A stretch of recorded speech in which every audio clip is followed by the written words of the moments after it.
शुरुआत करते थे नए सेशन के लेके क्या कुछ है पिछले आपके स्कूल में, नए सेशन में क्या कुछ है? देखिए, नए सेशन का प्रारंभ प्रत्येक निजी विद्यालय में अप्रैल के फर्स्ट वीक में होता है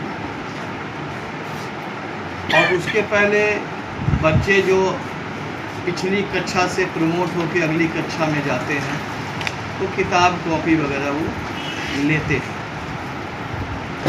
बच्चों के अंदर एक खुशी भी होती है जिन्होंने अच्छे अंक प्राप्त किए। सभी स्कूल अच्छे अंक प्राप्त वाले बच्चों को सम्मानित भी करती है ताकि उनका मनोबल बढ़ा रहे। नई सेशन में, नए सत्र में सरकार ने बहुत से सब्जेक्ट के अंश को बदल दिया है। 7 में 8 में सोशल साइंस को 2 पार्ट में कर दिया गया, गणित को 2 पार्ट में कर दिया गया। 9 का इंग्लिश, सोशल साइंस, साइंस और मैथ के सिलेबस को बदल दिया गया है। ये इससे अंतिम समय में किया गया है जिससे प्रकाशक इस किताब को अब तक छाप नहीं पाए और हम लोग पढ़ाने के लिए या तो गूगल से निकालेंगे या इंतज़ार करेंगे किताब के छपने का। इस बात को समझना होगा कि जो चैप्टर उन्होंने बदला है उस चैप्टर में सबसे बड़ी कमी ये हो गई कि जो इतिहास था हिंदुस्तान का मुग़ल से पहले से और उसके बाद अंग्रेज़ों का, वो हटाकर 4 धाम की यात्रा का सिलेबस जोड़ दिया गया। ये स्वागत योग्य है, ये बच्चों को जानना चाहिए, परंतु जो इतिहास है पुराना वो बदलना संभव नहीं है। वो हिंदुस्तान की जड़ में समाया हुआ वो इतिहास है। इतने सारे मॉन्यूमेंट्स और इतनी सारी चीज़ें हुई हैं कि उसको बदला नहीं जा सकता है, भुलाया नहीं जा सकता है। हम सरकार से कोई अनुरोध नहीं करेंगे, उन्होंने बहुत सोच कर समझ कर किया होगा, लेकिन नए बच्चों की पीढ़ी को हम लोगों को इतिहास सही ढंग से पढ़ाना चाहिए। इतिहास का मतलब होता है पिछली बातें जो बीत चुकी, इसका ज्ञान उनको होना चाहिए। सर, बात करते हैं वैसे छात्र जो आर्थिक रूप से कमज़ोर हैं, ज़रूरतमंद हैं, वैसे छात्रों के लिए आपके स्कूल में नामांकन के लिए क्या कुछ विशेष छूट दी है?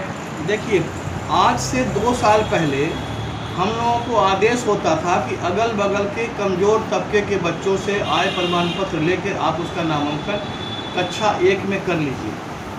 हम लोग करते आए थे और उसकी सूची DEO के यहाँ भेज दिया करते थे और उसको मान्यता भी मिलती थी। परंतु 2018 से 2025 तक इसके मध्य में स्कूलों को कोई राशि निर्गत नहीं की गई। इसके लिए निजी स्कूलों की नाराज़गी थी, जिससे एक मीटिंग 30 जनवरी को बी राजेंद्र शिक्षा सचिव की अध्यक्षता में हुई और उन्होंने कहा कि कुछ लोगों को हम दे रहे हैं और सभी लोगों को 14 फरवरी तक पैसे दे दिए जाएंगे जो उन्होंने कागजात जमा किए उसके अनुसार। लेकिन ऐसा हुआ नहीं। 14 फरवरी बीत गया और बहुत से स्कूलों को अभी तक राशि आवंटित नहीं की गई। इस बार 2 साल पहले से हो रहा है ये कि अब हम लोगों के अधिकार छीन लिए गए हैं नामांकन करने के, और जो बिहार सरकार के पोर्टल पर जो बच्चों का नाम डलाता है उसको एरिया वाइज डिस्ट्रीब्यूट करके वो वहाँ के स्कूलों को भेजते हैं कि आप इनका नामांकन ले लीजिए। वहाँ पर लेने में हमारे पास पिछले साल भी आए थे 3 बच्चे, इस बार भी आए हैं 4 बच्चे। उनका नामांकन लेना मेरा काम है। उनकी फ़ीस नहीं लगती है, नामांकन शुल्क नहीं लगता है। थोड़ी बहुत डायरी वगैरह ख़रीदने में जो पैसे लगे वो बच्चा कम्प्लीटली फ्री पढ़ता है, लेकिन उसका भी पैसा पिछले वर्ष का हम लोगों को अब तक नहीं मिला। 1 साल पढ़ाने के बाद भी अगर पैसा ना मिले और 3 साल 4 साल सरकार करे तो ये उचित नहीं है।